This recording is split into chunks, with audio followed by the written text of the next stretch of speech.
Welcome back to ESPN First Take, presented by Bass Pro Shops. Well, on Wednesday, Tony Dungy was on Colin Cowherd's radio show, and he was asked if he would still take RG3 over Andrew Luck. It's been a hot topic for many sports analysts since the Luck-Griffin draft. However, Tony Dungy didn't hesitate. I thought RG3 had a chance to be something very, very special with the same type of leadership, same type of arm, but that just amazing athletic ability. Now, after 2 knee injuries or a knee and an ankle, you know, not the stunning athlete anymore. And Andrew has just gotten better and better. And he is, believe me, he's going to be the next great quarterback in this league. Canton, here we come, Skip Bayless. Do you agree with Tony Dungy? Carrie, Stephen A., when I read this quote last night, I must admit I winced because I knew it was the truth, and the truth hurt. Obviously, I plunged before that draft, and I said Robert Griffin III would wind up being better than Andrew Luck. And during their rookie seasons, RG3 was better than Andrew Luck because he won Rookie of the Year. And yet, I must admit, I haven't seen that RG3 since that ill-fated home playoff game in which the Redskins jumped up 14-0 on the Seattle Seahawks, thanks in large part to RG3's legs and arm. And that was the end of it. The rest is pretty much history, and I fear that Robert Griffin will be history because, Stephen A., I often refer to the eye test, and my eyes keep telling me he isn't the same, and I fear he'll never be the same. It now looks like to me that Superman is playing with a sliver of kryptonite in each of his superhero socks that he wears. And it's dragging him down because he's not that stunning athlete that we all knew and some of us loved. And I cannot tell a lie. Coach Dungy, Stephen A., is dead on correct. No, that was tough for you, Skip Bayless. Sorry it had to come to that. But I did tell you before the draft that Andrew Luck should be the #1 overall pick. And I even said to you that RG3 has an upside, a greater upside, arguably at the time. But my issue with RG3 wasn't just about skill. It was primarily about durability.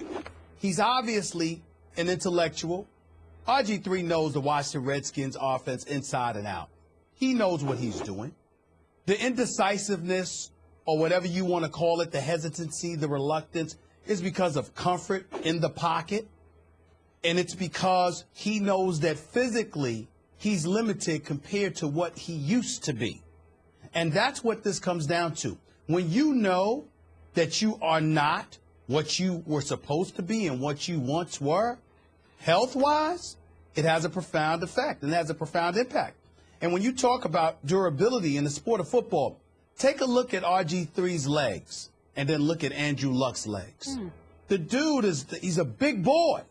He's a big boy.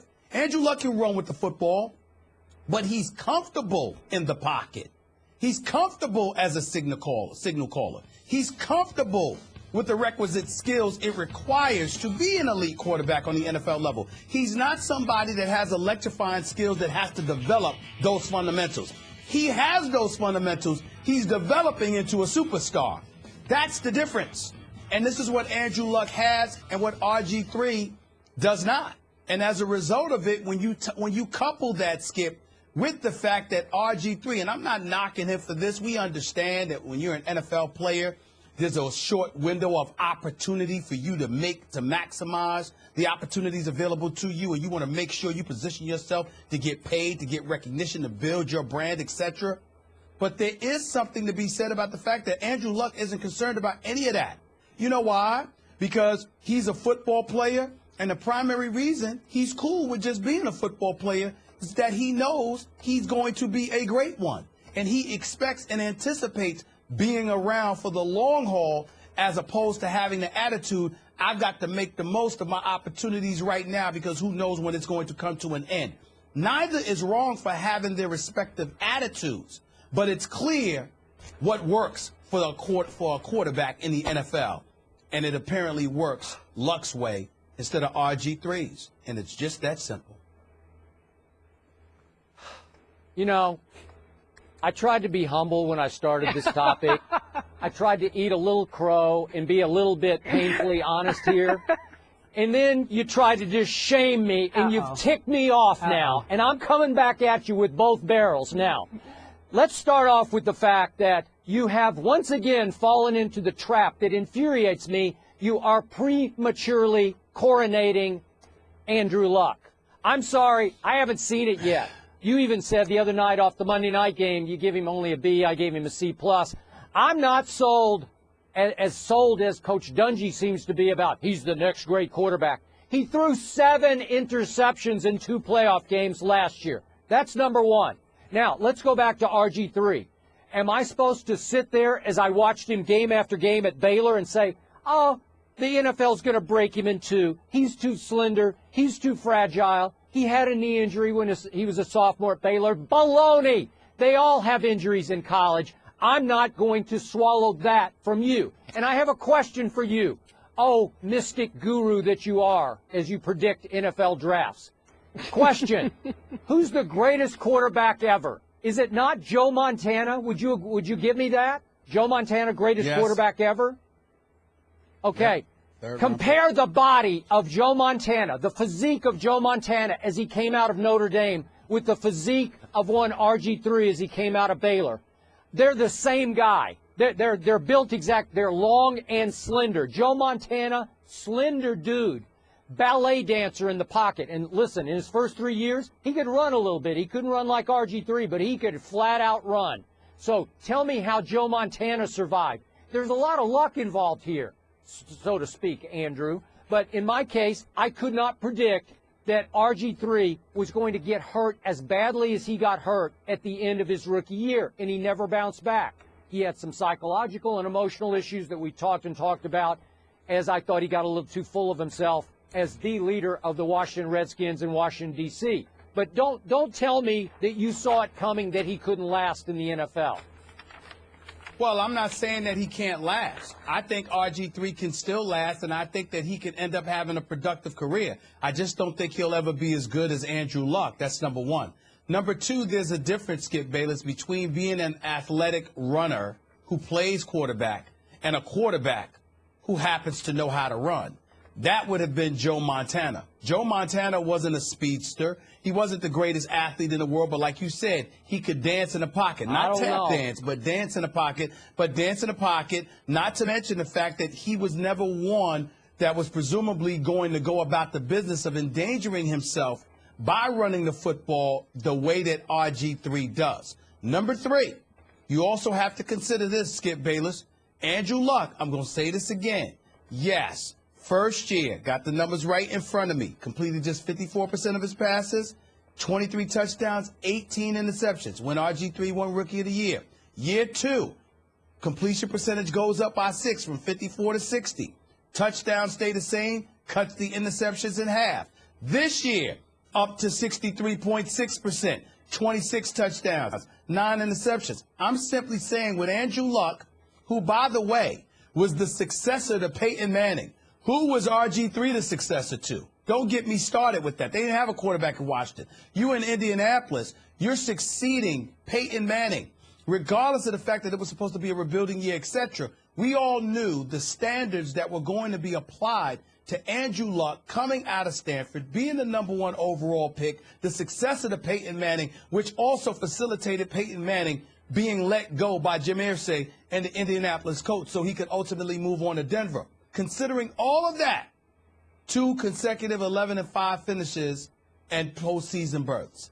Andrew Luck can ball, and you just need to show him the respect he deserves. I understand the 7 interceptions. I understand what you're talking about. You can bring up lows, I can bring up highs. But in the end, his body of work combined with aficionados inside and outside of the NFL, talking about the NFL, all tell the same story. The dude is big time. He's young, but he's coming. And the expectations are legit because he has earned it. That is Andrew Luck. You cannot deny that. Okay, I agree he is coming, but he is a long, long way from there, in my view. And I just get a little tired of people saying, oh, he's a cinch Hall of Famer. I don't know that. I need to see a whole lot more from Andrew Luck in the postseason. But here's where you're wrong. I believe you're measuring him against the Peyton Mannings, against the Tom Bradys, against a Drew Brees or an Andrew Luck. Those are the elite crop of the NFL. Take away those guys, and who does not Andrew Luck compare to? Andrew Luck there are 32 teams in the NFL. Andrew Luck is easily top 7. Easily top 7. And he's in his 3rd year in the league. What's the problem? I don't understand. You can go Hall of Fame or whatever you want to. The brother can play. And if the other brother in Washington, D.C. had stayed healthy, I think we would not be having this conversation, because I think the conversation would be focused on how great RG3 is and how he's a cinch Hall of Famer. No, they would be talking about RG3 and comparing him to Andrew Luck. We'd be having conversations comparing the two. It's just that RG3 arguably could be on the upside of that argument instead of the downside right now. But Andrew Luck still would have been conversed about because he is big time. As a young quarterback, a 3rd-year quarterback in the NFL, Andrew Luck can ball. Okay. Just because RG3 would have been better doesn't mean he can't ball. Okay, Carrie, last quick wrap point. it up. Go ahead. Last quick point. Yeah. Are you telling me then you're convinced even now that Indy made the right choice in easing Peyton Manning out the back door to get Andrew Luck and to give him the reins? Yes. Well, I don't. 15 because years, I would 15 much to 20 rather, years they would instead have of had, 5. Oh, come on. They would have had a much better shot at winning Super Bowls the last 3 years with Peyton Manning. And I think in the heart of hearts of every Colts fan, they know I'm right about that. All right, so Stephen A., let me just make sure I'm clear about that. Skip said he tried to start the argument using the words humble, and you tried to shame him. Is that correct? He tried to be humble. Did you see that? Say I tried to. All I tried to do was point out facts, because we know that Skip Bayless ignores them when he wants to make an argument. He only picks the facts he wants to pick. He ignores the rest. Skip. Next topic. He doesn't believe you. Gentlemen, we're going to leave it here. We will have this discussion, I'm sure, about 20 more times on the show. Coming up next, the defending champs, they're in trouble. Herm Edwards will come